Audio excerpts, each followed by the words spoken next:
never thought lying about who I was would lead me to the love of my life, but here I am, watching him fix the air conditioning in my father's office, knowing that everything he believes about me is a lie, just like everything I believe about him.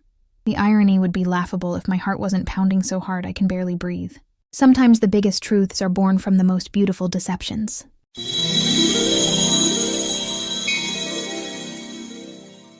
Isabella Morrison stepped into the Morrison Industries executive floor at exactly 2:30 p.m., her designer heels clicking against Italian marble as she carried coffee for her father's afternoon meeting. The familiar hum of corporate power surrounded her. Mahogany paneling, crystal chandeliers, the subtle scent of expensive leather furniture that cost more than most people's cars. The sound of mechanical humming drew her attention to the corner office where a man in navy work clothes knelt beside the air conditioning unit, his broad shoulders straining against a maintenance shirt that couldn't hide his athletic build. Tool belt hanging low on narrow hips, muscled forearms working with practiced efficiency. When he looked up, time stopped. Dark eyes met hers with an intensity that sent electricity through her entire body, starting in her chest and spreading like wildfire to every nerve ending.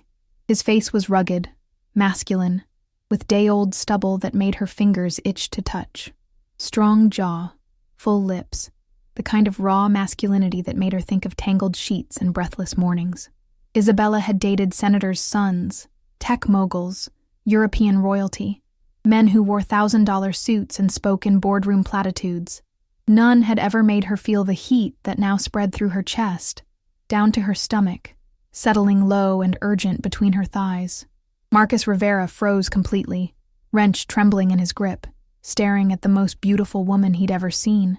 Auburn hair cascaded over her shoulders in waves that caught the light, framing a face that belonged in Renaissance paintings.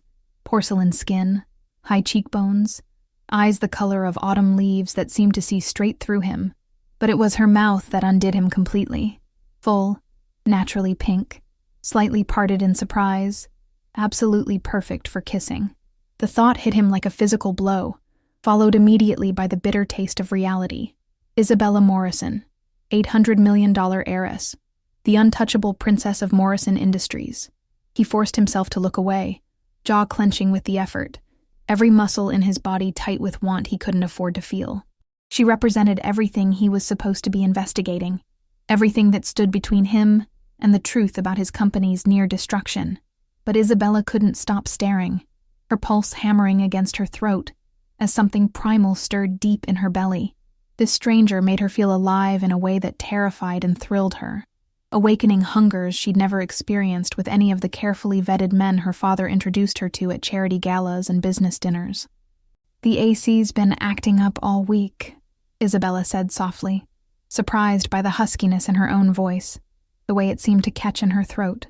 She set the coffee on a nearby mahogany desk, her movements deliberately slow, creating an excuse to move closer than propriety suggested.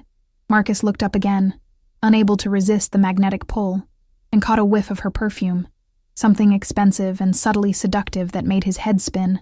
"Should have it fixed in a few minutes, Miss Morrison." The way he said her name, low and careful with just a hint of roughness, made her shiver despite the office's warmth. There was something in his voice, an undertone of education and sophistication, that seemed at odds with his supposed position. "You know my name," Isabella observed, tilting her head with curiosity that made her hair fall across one shoulder, in a way that drew his eyes to the elegant line of her neck. "Everyone knows who you are." Marcus stood slowly, his impressive height making her feel delicately feminine in a way she'd never experienced. She caught a hint of expensive cologne beneath the working man's facade. Subtle, masculine, definitely not drugstore variety. Odd for a maintenance worker making minimum wage. "But I don't know yours." She stepped closer, close enough to see flecks of gold in his dark eyes, close enough to notice the calluses on his hands weren't quite right for someone who supposedly worked with tools all day. "Marcus," he said simply, deliberately omitting his last name, omitting everything that mattered about his real identity. "Just Marcus?" Her smile was playful, flirtatious in a way that suggested she wasn't used to men who didn't immediately fall over themselves to impress her with their accomplishments and bank accounts. "Just Marcus." He couldn't help smiling back, drawn in despite every logical reason to maintain professional distance and remember why he was really here. Isabella felt a thrill at his restraint, the way he looked at her without the calculating expression she'd grown accustomed to from men who saw dollar signs instead of a woman. No fawning, no obvious attempts to leverage her status for personal gain. He looked at her like she was just Isabella, not the Morrison heiress. The feeling was intoxicating. "The office has been so stuffy lately," she continued, moving even closer until she could see the slight acceleration of his breathing. "I can't concentrate on anything important." "Concentration's important," Marcus replied, his voice dropping an octave that made something flutter deep in her stomach. "Especially when you're trying to focus on critical tasks." The double meaning hung between them, loaded with sexual tension that made the air feel electric. "What do you think about when you need to focus, Marcus?" Isabella asked, her fingers trailing along the edge of the desk in a gesture that was both innocent and deliberately seductive. "You," Marcus thought desperately. "Your mouth, your laugh, the way you're looking at me like you want me to push you against this desk and kiss you until you can't breathe. Work," he lied smoothly, his hands clenching into fists to keep from reaching for her. "Always work," Isabella laughed, a sound like silver bells that made his chest tight with longing. "That sounds terribly boring." "Someone has to keep the wheels turning," Marcus said, gesturing at the air conditioning unit. "Even the most glamorous operations need basic maintenance to function properly." There was something in his tone, a slight bitterness that made Isabella curious. Most service workers who came to Morrison Industries were either intimidated by the wealth on display or overly friendly in hopes of gaining favor. Marcus was neither. He spoke like an equal, which shouldn't have been possible but somehow felt perfectly natural. Isabella Morrison was a lie, and she'd been living it for 23 years without knowing the truth. Born Isabella Santos, daughter of Maria Santos, who'd cleaned the Morrison mansion with quiet dignity until her death from cancer when Isabella was 5, she'd become Richard Morrison's legal daughter when his wife Catherine proved unable to conceive after years of fertility treatments and miscarriages that left her emotionally shattered. Richard, desperate for an heir to carry on the Morrison Industries legacy, and devastated by watching his wife sink into depression, had seen opportunity in tragedy. Maria's beautiful, intelligent daughter would become his legacy, groomed from childhood to inherit one of America's most powerful technology empires. The adoption was sealed through expensive lawyers and political connections, the records buried so deep that even Isabella's birth certificate read Morrison.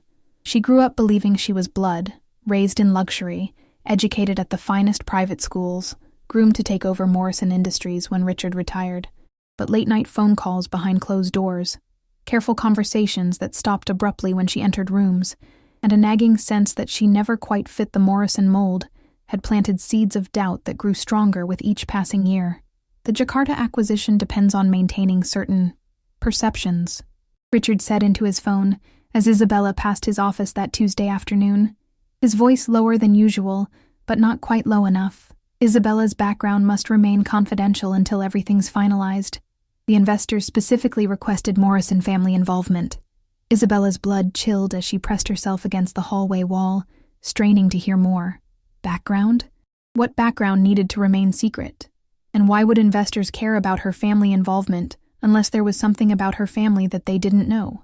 Meanwhile, 30 floors above the city in his downtown penthouse office, Marcus Rivera sat behind a desk worth more than most people's houses, reviewing surveillance reports on Morrison Industries with the focused intensity that had built Rivera Holdings into a billion-dollar hospitality empire before he was 35.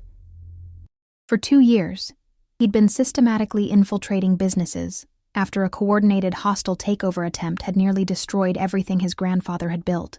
Someone had been selling Rivera Holdings' confidential information to competitors, and every trail led back to Morrison Industries and their impossibly successful acquisition strategy. The maintenance cover is working perfectly. His head of security, David Chen, reported via encrypted video call. "I'm inside their system, their buildings, their private conversations. Richard Morrison doesn't suspect a thing." Marcus stared at the surveillance photograph of Isabella on his desk, a publicity shot from the Children's Hospital Charity Gala, where she'd donated $2 million with a smile that looked practiced and distant. She appeared beautiful, but untouchable, every inch the privileged heiress who'd never worked a day in her life.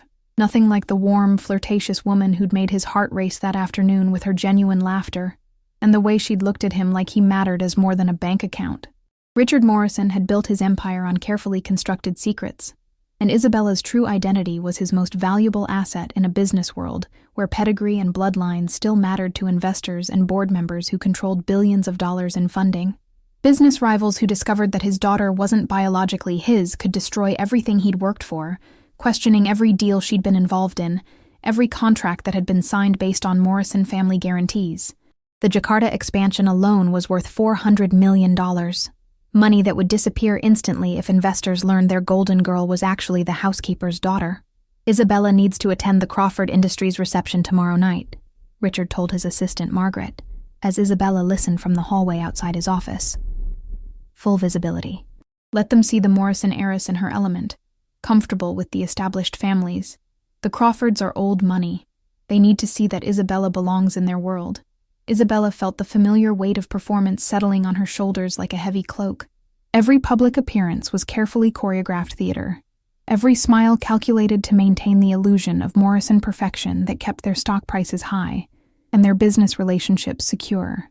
At Rivera Holdings, Marcus faced mounting pressure from his board of directors who'd watched their company nearly collapse and weren't interested in patient, methodical investigations when their shareholders were demanding immediate results and explanations for devastating financial losses. "We need results, Marcus," board member Patricia Chen said during their weekly emergency meeting, her voice sharp with frustration. "Morrison Industries is outbidding us on every major property deal in 3 different markets. Either they have significantly better intelligence networks than we do, or someone is actively sabotaging our acquisition efforts from the inside. I'm handling the investigation personally," Marcus assured her, thinking of Isabella's laugh, the way she'd looked at him like he was the most fascinating person she'd ever met, instead of just another piece on her father's corporate chessboard. "Handle it faster," Patricia snapped. "Our shareholders are asking questions we can't answer much longer. If we can't prove that Morrison Industries is engaging in corporate espionage, we need to find another explanation for why we're losing hundreds of millions in deals that should have been ours." Marcus nodded, knowing that his undercover investigation was the only thing standing between Rivera Holdings and complete financial disaster. He couldn't afford distractions, especially not beautiful ones who made him forget why he was infiltrating Morrison Industries in the first place. But as he returned to his janitor's uniform that evening, Marcus couldn't shake the memory of Isabella's eyes, the genuine warmth in her voice when she'd said his name like it meant something important. For the first time in 2 years of methodical planning, he wondered if some discoveries were worth more than revenge. Isabella found excuses to visit the office every day, each one more transparent than the last. Coffee for her father's afternoon meetings, forgotten files that absolutely had to be retrieved immediately, sudden concerns about temperature control that required her personal supervision.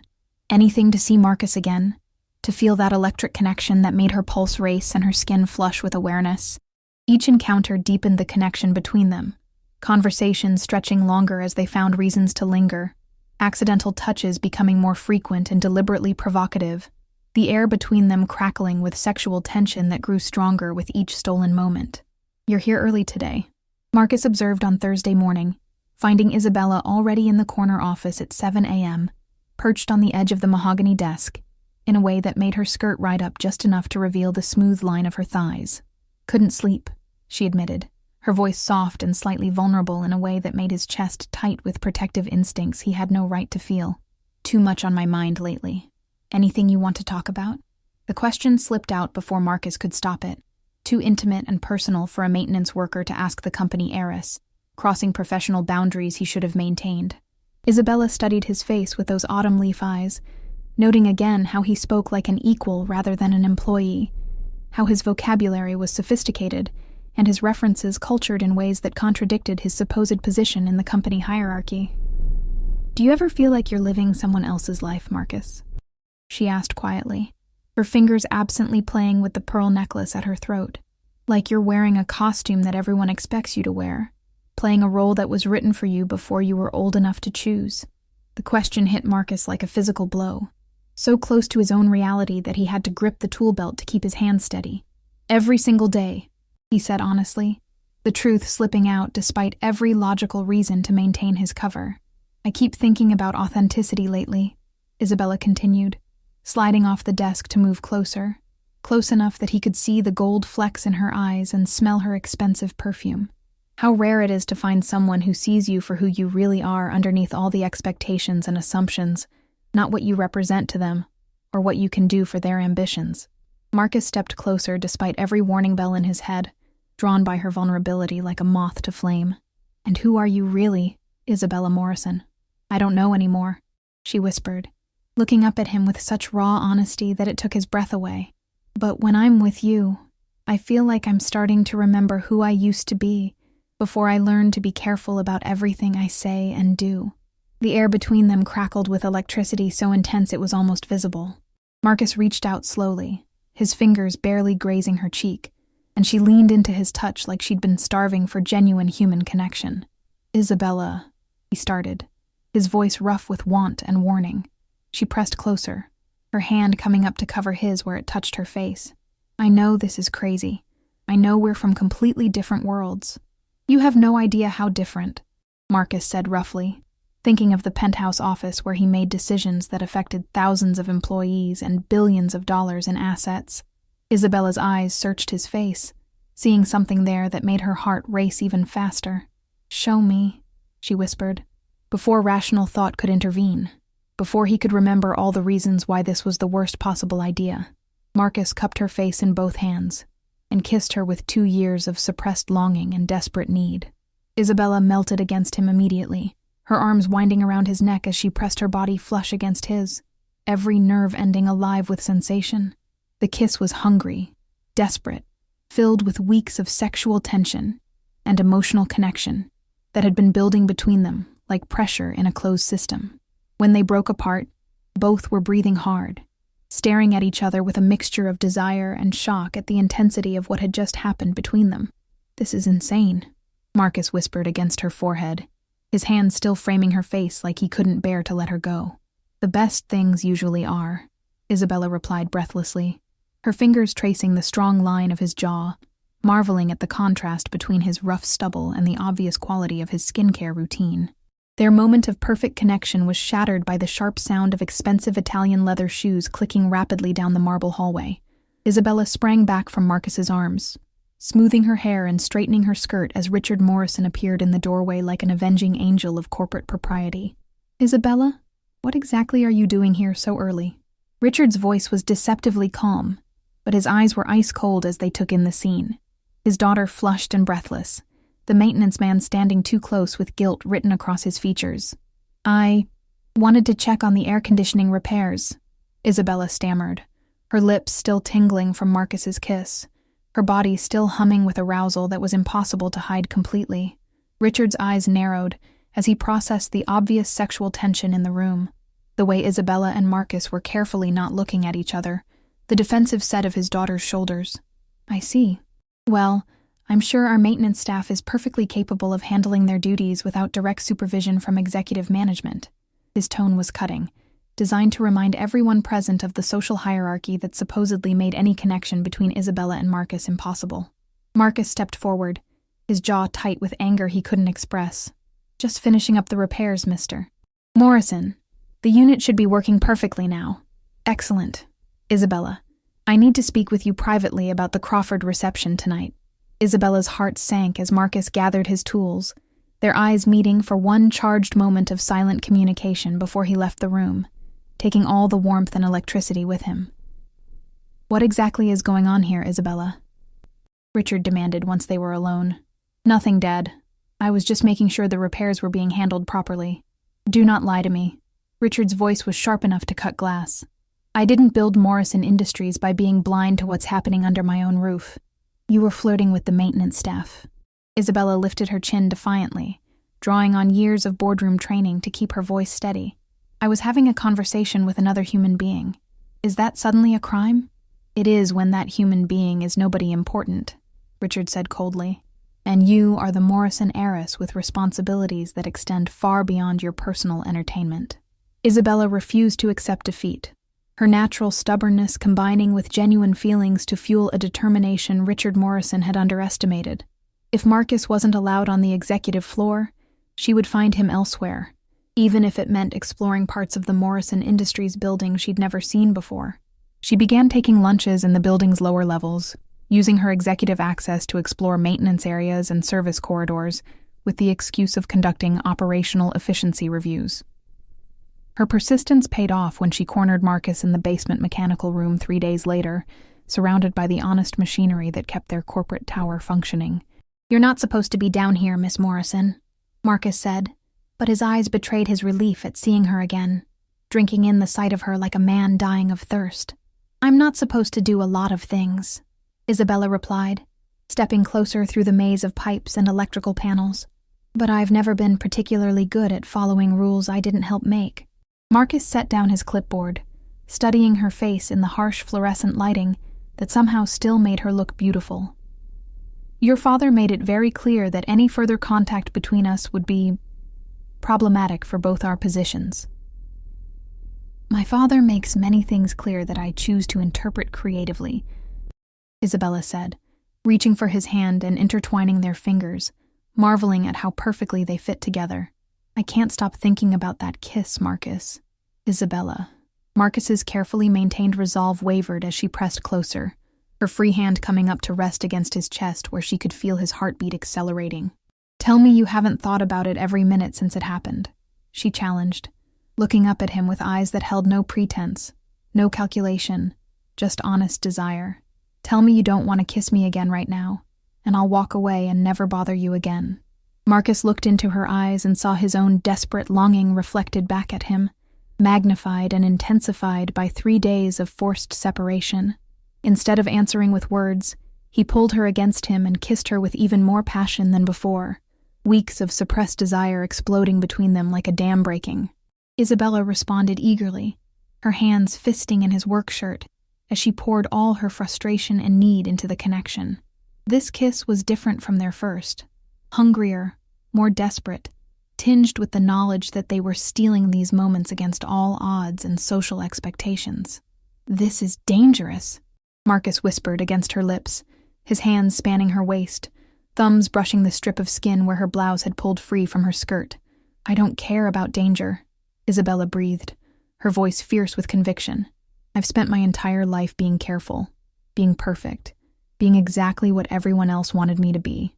With you, I can just be myself." Marcus's heart clenched at her words, knowing she had no idea how complicated being herself really was, when neither of them knew who they truly were beneath their carefully constructed facades. Isabella began noticing inconsistencies that her heart had ignored, but her analytical mind, trained from childhood in business evaluation, couldn't dismiss indefinitely. Marcus's hands were too soft for someone who supposedly worked with tools every day, his nails too well maintained, his skin too carefully moisturized.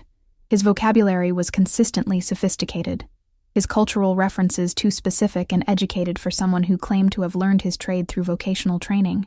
When he mentioned authors, they were obscure enough to suggest graduate-level education. When he referenced art, it was with the familiarity of someone who'd spent time in museums, not just seen reproductions online. "Where did you go to school, Marcus?" she asked during one of their increasingly frequent secret meetings in various secluded corners of the Morrison Industries building. "Here and there," Marcus replied evasively, his hands busy with unnecessary adjustments to a perfectly functional thermostat. "Does it really matter for what we're doing?" "What exactly are we doing?" Isabella pressed, noting how he deflected personal questions with the skill of someone trained in information management. "Does it matter?" Marcus deflected again, pulling her closer in a way designed to distract her from inconvenient questions. "We're not exactly planning our futures together, are we?" The comment stung more than Isabella wanted to admit, but she pushed the hurt aside. "Why not?" Marcus went completely still, his hands freezing on her waist. "Because you're Isabella Morrison, heiress to one of the most powerful technology companies in America, and I'm—" He paused, the lie sticking in his throat. "I'm nobody important enough to matter in your world. You matter to me," she said fiercely, with a conviction that made his chest tight with emotions he couldn't afford to feel. Meanwhile, Marcus was conducting his own investigation into Morrison Industries and discovering truths that turned his assumptions upside down. Isabella's adoption records had been sealed through expensive legal maneuvering, but he'd found traces of her original identity buried in medical records and school transfers that his investigators had finally uncovered. Maria Santos, the housekeeper's daughter. His contacts had uncovered birth certificates, immigration records, and a carefully constructed new identity that had been seamless enough to fool everyone, including Isabella herself. She doesn't know, he told David during a late-night encrypted phone call, staring at a surveillance photograph he'd secretly taken of Isabella, laughing in the mechanical room, her face radiant with genuine joy that transformed her from untouchable heiress to vibrant woman. She has absolutely no idea that she's not really a Morrison. Does it change the investigation parameters? David asked pragmatically. Marcus continued staring at the photograph, memorizing every detail of Isabella's unguarded expression. It changes everything. The inevitable discovery came when Isabella arrived for one of their carefully planned meetings to find Marcus gone, replaced by an older maintenance worker who looked at her with undisguised pity in his rheumy eyes. "Where's Marcus?" she demanded, her voice sharper than intended, panic rising in her chest at the absence of the man who'd become the brightest part of her carefully scheduled days. "Transferred to another building, miss," the older man said apologetically. "Something about personnel restructuring and more experienced staff being needed for specialized equipment." Isabella's blood turned to ice as the implications hit her. Her father had discovered their meetings and systematically removed Marcus from any location where they might encounter each other. She raced to Richard's office, her heels clicking urgently against marble floors, fury overriding the caution that had been drilled into her since childhood. "You had him transferred," she accused, bursting through the mahogany doors without knocking, her chest heaving with anger and desperation. Richard didn't look up from the financial reports spread across his antique desk, his calculated indifference more insulting than direct confrontation would have been. "I have no idea what you're talking about, Isabella. Marcus, the maintenance worker.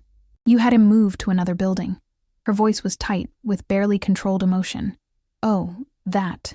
Richard's tone was dismissive, designed to minimize the importance of something that had become central to Isabella's emotional well-being.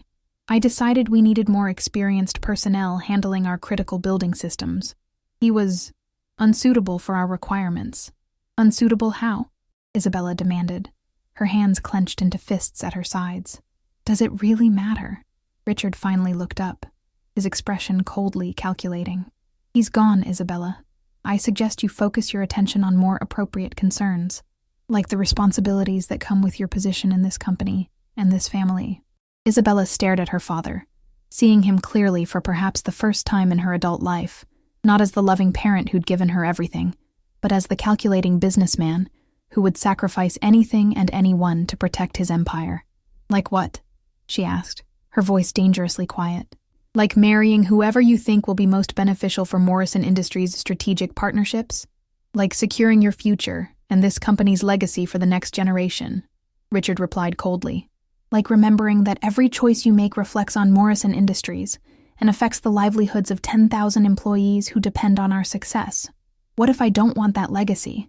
The words burst out before Isabella could stop them. 23 years of suppressed rebellion finally finding voice. Richard's expression turned to ice.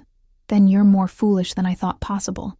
Everything I've built, everything I've given you, every opportunity you've had, and you'd throw it all away for what? A romantic fantasy about some maintenance worker who changes light bulbs and adjusts thermostats? He's not just some maintenance worker to me. He is to the rest of the world, including himself," Richard said brutally. "Men like that understand their place in the social hierarchy, Isabella. It's time you remembered yours." Isabella's carefully constructed world shattered completely on a Tuesday afternoon when she accidentally answered her father's phone while he was in an emergency board meeting, thinking it might be an urgent call that couldn't wait for his return. The voice on the other end belonged to Patricia Chen, whom Isabella recognized from business publications as a major player in corporate acquisitions and a name that appeared frequently in Morrison Industries' confidential files. "Richard, we have a serious problem with the Rivera Holdings situation." Patricia's voice was sharp with urgency. "My sources indicate they're conducting a comprehensive investigation into Morrison Industries specifically, focusing on acquisition irregularities and potential corporate espionage. Someone named Marcus Rivera has been asking very pointed questions about your daughter's background and legal status." Isabella's hand tightened convulsively on the phone, her knees going weak as the implications hit her like physical blows. Marcus Rivera. Not Marcus the maintenance worker. Marcus Rivera, as in Rivera Holdings, Morrison Industries' biggest competitor, and the company that had been losing major acquisitions to them for the past 2 years. What specific questions?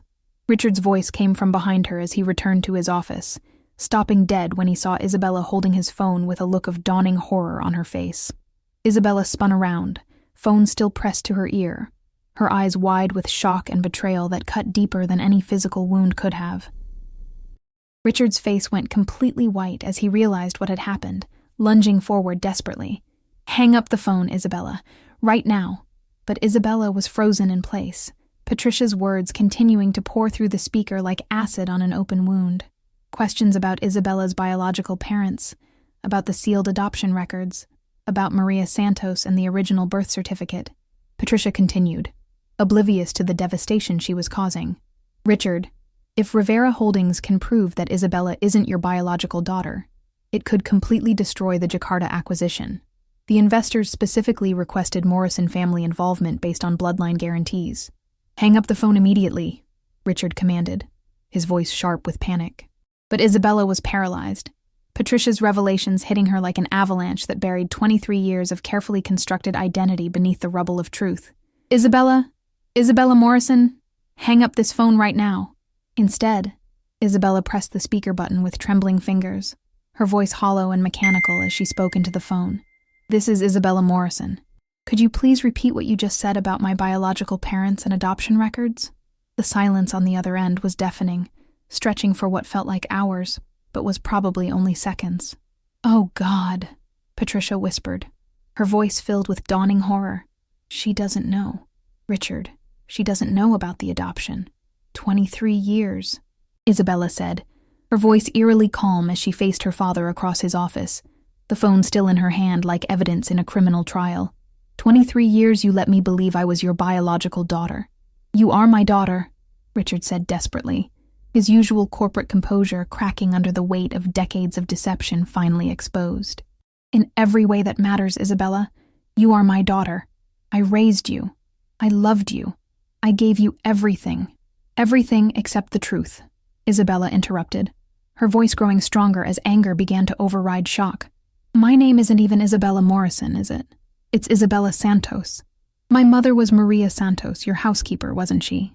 Richard's silence was confirmation enough, his inability to meet her eyes telling her everything she needed to know about the foundation of lies her entire life had been built upon. "And Marcus," Isabella continued, pieces of the puzzle falling into place with horrible clarity. "Marcus Rivera, he's not a maintenance worker at all, is he? He's the CEO of Rivera Holdings, and he's been investigating us. Investigating me. Isabella, let me explain the complexities of the situation." "Explain what?" Isabella's composure finally cracked, 23 years of suppressed questions and nagging doubts exploding into fury. "How you built your empire on a lie. How you used a dead woman's child to secure business deals. How you let me fall in love with a man who was playing me for information this entire time." Her voice broke on the last words, the dual betrayal cutting deeper than she'd thought possible. Not only had her father lied to her about her most basic identity, but the first man she'd ever truly loved had been using those lies against her. "He doesn't love you," Richard said harshly, desperation making him cruel. "Can't you see that? He's using you to destroy this company, to get revenge for business deals he lost. Everything between you was calculated manipulation. No more calculated than you using me to secure those deals in the first place." Isabella shot back, tears streaming down her face as the full scope of her life's deception became clear. "I protected you. I gave you everything a child could want. The best education, unlimited opportunities, wealth, position, respect. You gave me a lie," Isabella screamed, her voice echoing off the mahogany walls. "My entire life is a performance you scripted." She grabbed her purse and headed for the door, her movements sharp with desperate energy. "Where do you think you're going?" Isabella turned back, her eyes blazing with a fury that made Richard step back involuntarily, to find out who Isabella Santos really is, and to confront the man who's been playing me for a fool while I fell in love with him. Isabella stormed into Rivera Holdings' downtown headquarters 40 minutes later, her Morrison Industries executive ID and sheer determination getting her past security and into the elevator that carried her to the penthouse level she'd never imagined existed in her worst nightmares. She found Marcus in his actual office, a stunning corner suite with floor-to-ceiling windows overlooking the city, furnished with artwork that belonged in museums and furniture that cost more than most people's houses. The Marcus she'd known in maintenance coveralls was gone, replaced by a man in an impeccably tailored Italian suit that probably cost more than 6 months of a real maintenance worker's salary.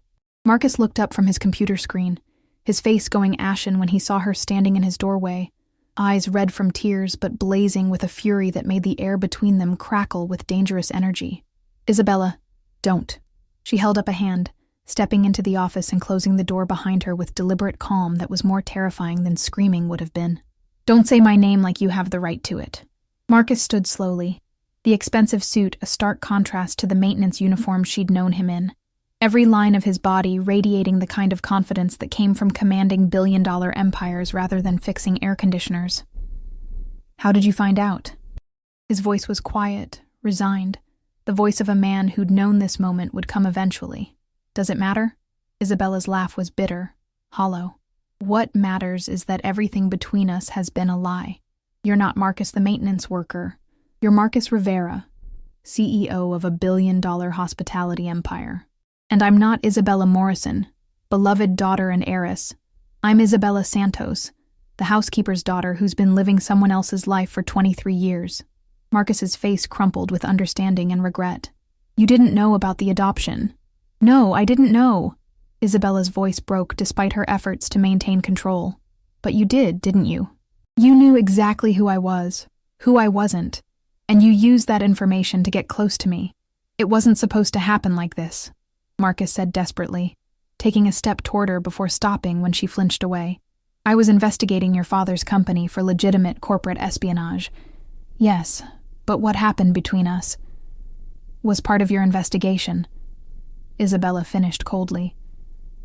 "Every kiss, every touch, every moment I thought was real was just you gathering intelligence on the Morrison heiress, who wasn't even really a Morrison. That's not true, isn't it?" Isabella's voice was deadly quiet. "Tell me honestly, Marcus Rivera, did you or did you not approach me initially as part of your investigation into Morrison Industries?"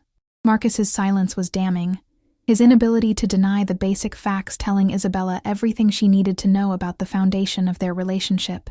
"Get out of my life," Isabella said quietly, her voice steady, despite the tears streaming down her face. "Both of you. My fake father and my fake lover. I'm done being everyone's pawn in games I didn't even know I was playing." Isabella walked out of Marcus's office, out of Rivera Holdings, and out of both their lives, leaving behind the two men who'd built their worlds on her lies, while she tried to figure out who Isabella Santos really was, beneath the wreckage of Isabella Morrison's carefully constructed identity. Isabella disappeared from the Morrison Industries building and from Richard's life entirely, vanishing into the city like a ghost abandoning a haunted house. She rented a small apartment in Brooklyn using money from an account Richard couldn't touch, an inheritance from Maria Santos that she'd never known existed, until lawyers contacted her about accessing funds her biological mother had saved, working multiple jobs to provide for her daughter's future.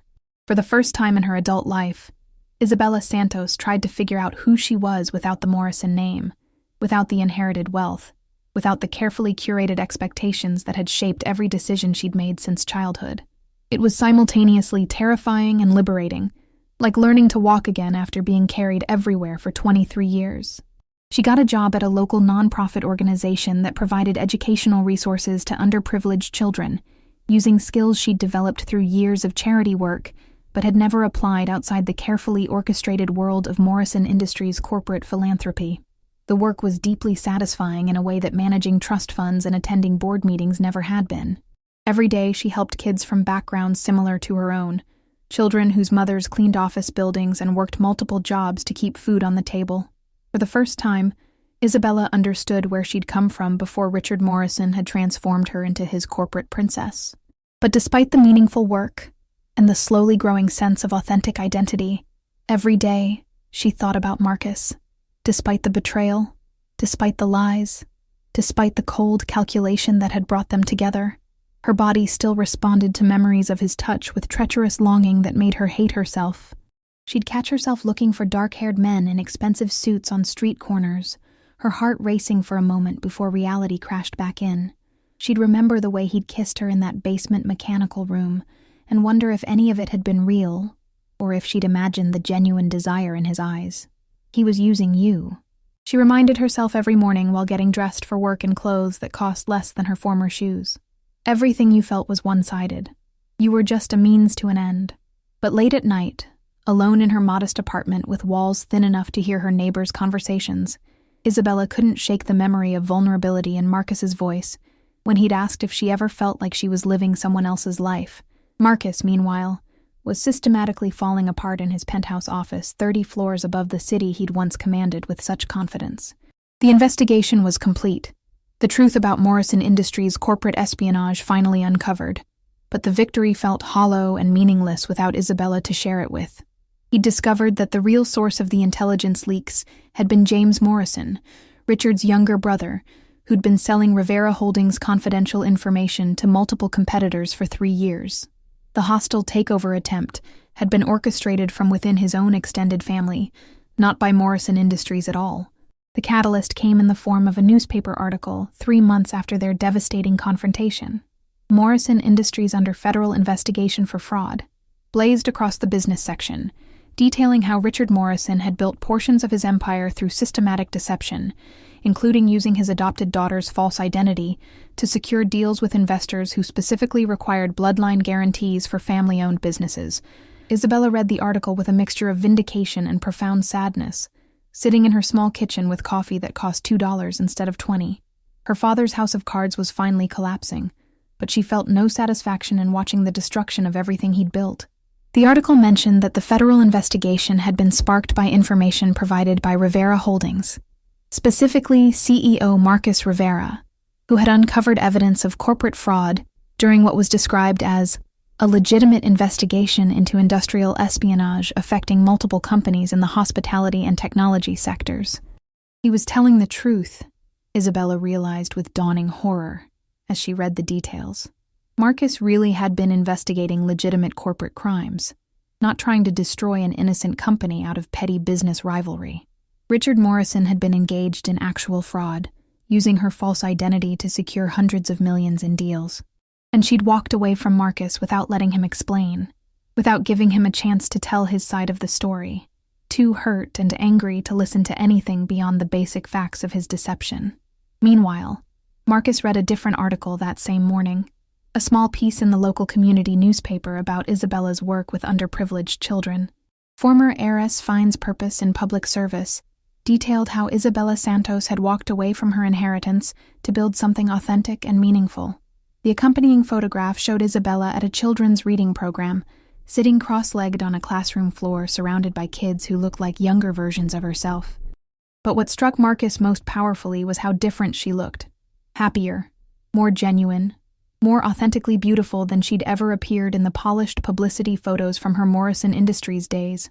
Her smile was real in a way it had never been during corporate events, her laughter unguarded, her entire being radiating the kind of peace that came from finally living an authentic life instead of performing someone else's expectations. She'd found herself, just as she'd always wanted to, without the Morrison name, without the inherited wealth, without him. The realization that he'd helped her discover her truth, even through deception and betrayal, gave Marcus the first genuine peace he'd felt since their confrontation. But it also crystallized how much he'd lost when he'd lost her. Not the Morrison heiress, but Isabella Santos, the woman who'd made him want to be worthy of her love instead of her father's business secrets. Isabella stared at the business article spread across her small kitchen table, forcing herself to confront uncomfortable truths she'd been avoiding for 3 months. She'd been so devastated by the revelation of Marcus's deception that she'd never stopped to consider his motivations or the legitimacy of his investigation. If Rivera Holdings had valid reasons to investigate Morrison Industries, if her father really had been engaged in systematic corporate fraud using her false identity, then Marcus hadn't been the villain in their story. He'd been trying to uncover the truth while she'd been unknowingly helping perpetuate lies that had cost other companies hundreds of millions of dollars. I was so angry about being deceived that I didn't care about the actual truth, she admitted to her colleague Sarah over coffee in the nonprofit's break room, surrounded by finger paintings from the children's art therapy program. Maybe because you'd been living the biggest deception of all, Sarah suggested gently, her voice warm with understanding. Finding out about your adoption, about your father's systematic fraud, That would make anyone hypersensitive to dishonesty. Isabella nodded slowly, finally able to acknowledge what she'd been refusing to see. But I was dishonest too, wasn't I? I knew something was wrong about Marcus from the very beginning. His hands were too soft, his vocabulary too sophisticated. The way he carried himself was all wrong for a maintenance worker. You knew, and you chose to ignore it, Sarah observed. Because I liked the fantasy, Isabella admitted. I liked believing that someone could see me as just Isabella, not the Morrison heiress. I was so desperate for authentic connection that I ignored obvious signs he wasn't who he claimed to be. Isabella spent the following weeks examining her motivations, her feelings, her choices with the same analytical rigor she'd once applied to corporate acquisitions. The more honest she became with herself, the more she realized that her connection to Marcus had transcended their mutual deception. She'd fallen in love with his intelligence, his dry humor, the way he'd challenged her intellectually while making her feel beautiful and desired. She'd loved his integrity. Even when she'd thought he was a maintenance worker, she'd sensed his fundamental honesty about everything except his identity. The lies had brought them together, but the love had been real. Her love, and if she was being completely honest with herself, his love too. She'd seen it in his eyes during their stolen moments, felt it in the way he'd kissed her like she was precious beyond measure. I threw away the most real thing in my life because I was hurt that it started with deception, she realized one evening while reviewing applications for the Children's Scholarship Program.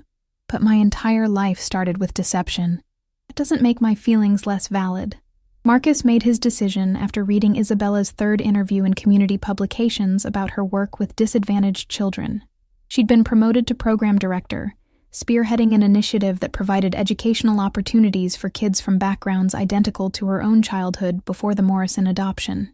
She's using everything she learned, Marcus told David during their weekly security briefing, showing him the article about Isabella's scholarship program. Every skill she developed growing up privileged, every connection she made in elite circles, she's applying it all to help children who started where she started. Sounds like she's doing fine without you, David observed pragmatically. She is, Marcus agreed, studying the photograph of Isabella laughing with a group of teenagers at a career development workshop. But that doesn't mean I'm going to stop fighting for her. Marcus began his campaign quietly and strategically, the way he approached every important acquisition. Rivera Holdings became the scholarship program's largest anonymous donor, funding Isabella's educational initiatives without her knowledge. He attended every public speaking event where she presented, staying in the back of auditoriums, watching her shine as she talked about her work with genuine passion that transformed her into the most beautiful woman he'd ever seen. But anonymous support wasn't enough. Marcus realized he needed to prove that his feelings for Isabella had been genuine, that beneath all the deception and corporate espionage, their connection had been the most honest thing in both their lives. I need to see her, he told David during a late-night strategy session in his office. I need to apologize properly, to explain everything, to give her the choice she never had when we were both living lies. What if she rejects you again?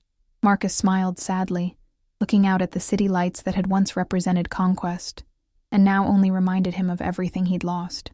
Then at least she'll know the complete truth. All of it. He began planning the most important presentation of his life, not for investors or board members, but for the woman he'd never stopped loving. He would offer complete transparency, documentation of his investigation, recordings of every conversation he'd had about her with his team, proof that he'd called off the corporate espionage the moment he'd realized he was falling in love with her. I'm going to tell her everything, Marcus decided, pulling together evidence that would either win her back or destroy any remaining possibility of reconciliation. No more lies, no more omissions, no more strategic withholding of information. If she walks away after that, I'll respect her choice. But first, he had to find the courage to face the woman whose trust he'd shattered, knowing that this time, there would be no second chances if he failed to prove that his love had been the only genuine thing in their world of elaborate deceptions. Marcus appeared at Isabella's nonprofit on a Thursday evening, just as she was locking up after a late board meeting, looking devastatingly handsome in a dark suit, but with vulnerability written across his features, in a way that made her heart race despite every logical reason to maintain distance.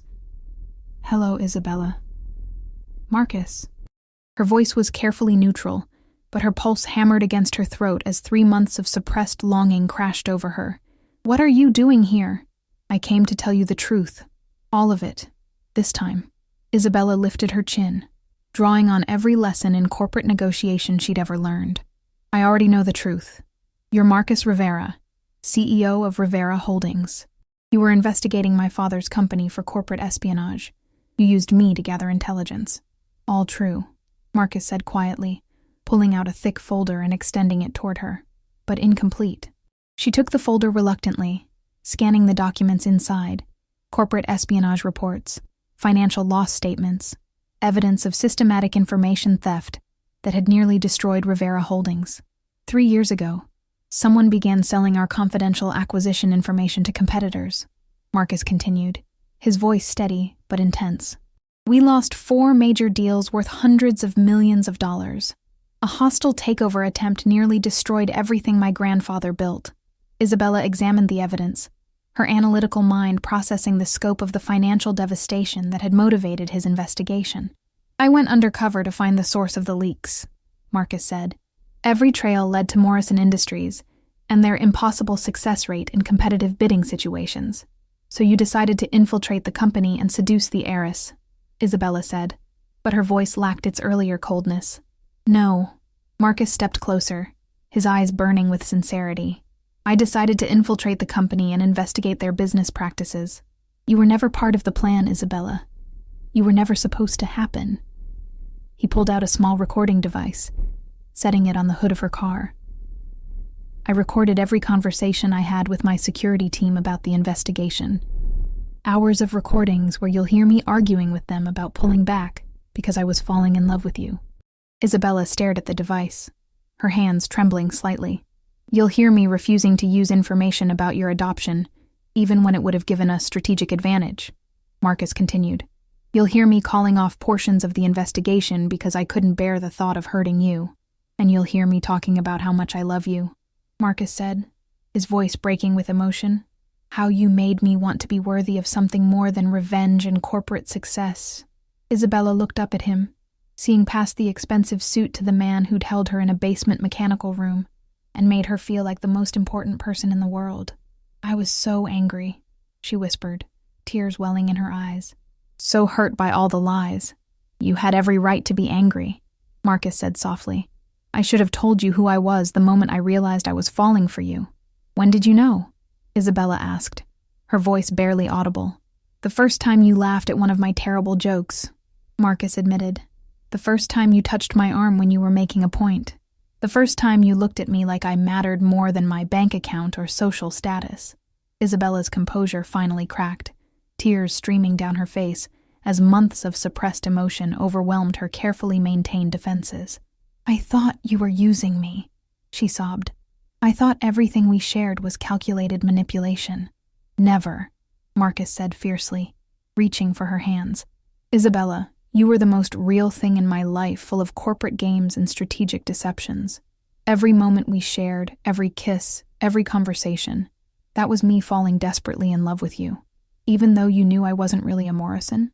Especially because you weren't really a Morrison, Marcus said, cupping her face in his hands. Isabella Santos is everything Isabella Morrison pretended to be. You're genuine, compassionate, strong enough to walk away from a fortune to build something meaningful with your own hands. Isabella searched his eyes, finding the same desperate honesty she'd seen in their stolen moments months earlier. I love you, she whispered. I never stopped loving you, even when I hated you. I love you too, Marcus said, his voice rough with emotion. I love Isabella Santos more than I ever loved the idea of Isabella Morrison. When he kissed her, it was with 3 months of separation and desperate longing, with the knowledge that they were finally being completely honest with each other. Isabella melted against him, her arms winding around his neck, every nerve ending alive with the recognition that this was home, not a place or a name or a bank account, but this man who saw her completely and loved her anyway. 6 months later, Isabella Santos Rivera stood in the ballroom of the Plaza Hotel, surrounded by New York's elite at the annual Children's Education Foundation Gala. But instead of feeling like she was performing a role, she felt authentically herself, a woman who'd built something meaningful from the ashes of elaborate deceptions. Ladies and gentlemen, she said into the microphone, her voice clear and confident. 5 years ago, I thought I knew who I was. I was Isabella Morrison, heiress to a fortune built on what I believed was my family's hard work and integrity. The audience listened intently as she continued. What I discovered was that my entire identity was built on lies. But those lies led me to the most important truths of my life. She looked out at the crowd and found Marcus at their reserved table, his eyes warm with pride and love that made her feel more valuable than any inheritance ever could. I learned that authenticity isn't about the name on your birth certificate or the size of your bank account, Isabella continued. It's about choosing to be honest about who you are and what you stand for, even when that truth is complicated or inconvenient. The applause was genuine, but Isabella barely heard it. She was thinking about the journey from Morrison Industries heiress to nonprofit director, from corporate princess to woman who'd chosen love over social expectations. My husband and I started this foundation because we both learned that the most powerful transformations come from the most difficult truths, she said, her voice filled with conviction. Love that survives deception becomes stronger than love that never faces challenges. Marcus smiled at her from across the room, remembering the woman who'd kissed him in a basement mechanical room and changed his understanding of what mattered most in life. Their love had been born from lies, but had become the most honest thing either of them had ever experienced. The children we serve today will face their own challenges, their own questions about identity and worth, Isabella concluded. We want them to know that who you are matters more than where you come from, and that the love you build is more valuable than the fortune you inherit. Later that evening, Isabella and Marcus walked hand in hand through Central Park, away from the glittering fundraiser, and back to the simple pleasure of being together without pretense or performance. Do you ever miss it? Marcus asked, squeezing her hand gently. The Morrison fortune, the social status, the life you gave up? Isabella considered the question seriously, looking up at stars barely visible through the city's ambient light. I miss the security of thinking I knew who I was, she admitted. But I don't miss living a lie, even a comfortable one. And I don't miss the man I was when we met, Marcus replied, angry, focused only on revenge, measuring success by how much I could take from my competitors instead of how much I could build. They paused beside the lake, its surface reflecting the lights of the city that had brought them together through deception and nearly torn them apart through truth. Isabella Santos, Marcus said softly, turning to face her in the moonlight. Do you know what I love most about your real name? What? She asked, smiling at the way he said it like a prayer. It belongs completely to you, not inherited, not given by someone else's generosity, not dependent on anyone else's choices. Santos is yours by right of birth and love. Isabella reached up to touch his face, marveling at how completely she trusted this man who'd started as her greatest deception and become her deepest truth. And Rivera? She asked playfully. What do you love about sharing that name with me? That it means we chose each other, Marcus said, pulling her closer. Not because of family expectations or business arrangements or social advantages. We chose each other despite every rational reason to walk away. Isabella kissed him then, soft and sweet under the New York stars, thinking about how perfectly imperfect their love story had been, built on lies, tested by truth, and strengthened by the choice to see each other completely and choose love anyway. The best love stories aren't the easy ones, she murmured against his lips. No, Marcus agreed, holding her close. They're the ones where you discover that the person you fell in love with was real all along, even when everything else was pretense. As they walked home together, Isabella reflected on the journey from Morrison Industries heiress to Isabella Santos, from corporate princess to woman who'd chosen authenticity over comfort. The lies had brought them together, but the truth had set them free to love each other completely. Ready to go home, Mrs. Santos Rivera? Marcus asked as they approached their brownstone, modest by Morrison standards but rich with the kind of love that money couldn't buy. With you? Isabella smiled, squeezing his hand. I've been ready since the day you fixed that air conditioner and looked at me like I was worth more than my last name. Together, they walked into their future, built on truth instead of deception, love instead of strategy, and the radical choice to see each other completely and choose each other anyway. Your heart knows the way. Subscribe and follow the beauty.